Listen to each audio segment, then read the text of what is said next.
এই বছর বীরভূমে মাধ্যমিক পরীক্ষায় প্রথম 10-এর মধ্যে অনেকেই স্থান পেয়েছে, আর তার মধ্যে বোলপুর মহকুমার নবনন্দা বিদ্যালয়ের এই দুইজন, একজন ছাত্রী সৃজয়ী ঘোষ, সে অষ্টম স্থান অধিকার করেছে মাধ্যমিকে, তার প্রাপ্ত নম্বর 688, এবং তার পাশাপাশি দশম স্থান অধিকার করেছে সম্যক ঘোষ, তার প্রাপ্ত নম্বর 686।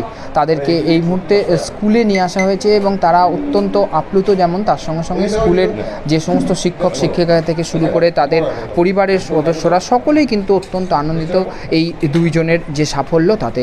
তার কারণ বরাবরই আমরা দেখেছি নবনন্দা স্কুলের থেকেই কিন্তু প্রত্যেক বছরই মাধ্যমিক এবং উচ্চ মাধ্যমিক পরীক্ষাতে এই প্রথম 10-এর যে রাজ্যের প্রথম 10-এর তালিকা, তাতে কিন্তু কেউ না কেউ কোনো না কোনো স্টুডেন্ট কিন্তু স্থান দখল করে, এবং সেই ধারা বজায় রেখেও এই বছর মাধ্যমিকে তারা কিন্তু জোড়া সাফল্য পেয়েছে, এবং তাদের একজন ছাত্রী সৃজয়ী ঘোষ সে অষ্টম স্থান অধিকার করেছে, এবং তার সঙ্গে সঙ্গেই সম্যক ঘোষ সে দশম স্থান অধিকার করেছে। একটু সৃজয়ীর সঙ্গে কথা বলবো, তার এই মুহূর্তের অনুভূতি বলবে। রেজাল্ট ভীষণভাবে আপ্লুত, আনন্দিত, সকলে খুব খুশি। আমার শিক্ষক শিক্ষিকা, বাবা মা সকলেই খুব খুশি, এটা ভেবে খুবই ভালো লাগছে। আমার শিক্ষক শিক্ষিকারা যা অ্যাডভাইস দিয়েছিল, যা গাইড করেছে, সেগুলোকে ইউটিলাইজ করে রিভিশন করে পড়েছি, তাদের ইনস্ট্রাকশনটাকে ফলো করেছি। ছোটোবেলায় নাচ শিখতাম, তারপর সেটা হায়ার স্টাডিজে মানে হায়ার ক্লাসে উঠে তখন আর কন্টিনিউ করা হয় না। বাড়িতে ছবি আঁকতাম, গান শুনতাম, গল্পের বই পড়তাম। আমার ডাক্তার হওয়ার ইচ্ছে, মেডিকেলের জন্য প্রিপারেশন নেব। মানুষের জন্য কিছু করতে চাই, আমাদের দেশে একটা ভালো মেডিকেল ইনফ্রাস্ট্রাকচার দিতে চাই। সৃজয়ী ঘোষের সঙ্গে কথা বললাম, এবং তার সাথেই তারই সহপাঠী রয়েছে সম্যক দাস, সে দশম স্থান অধিকার করেছে, তার সঙ্গে একটু কথা বলবো। সম্যক, তোমার এই মুহূর্তের অনুভূতির কথা? ভীষণই ভালো লাগছে, এভাবে দশম স্থান পেয়ে আমার খুবই ভালো লাগছে। আগামী দিনে কী হতে চাও? আগামী দিনে আমার ডাক্তার হওয়ার ইচ্ছা আছে। ডাক্তার ইচ্ছাটা এই কারণেই, কারণ এখন অনেক জায়গায় হয় কি যে চিকিৎসার অভাবে অনেক মানুষ মারা যাচ্ছে, তারা যাতে তাদের সেই পরিণতি না হয়, সেটাই আমার একমাত্র ইচ্ছে।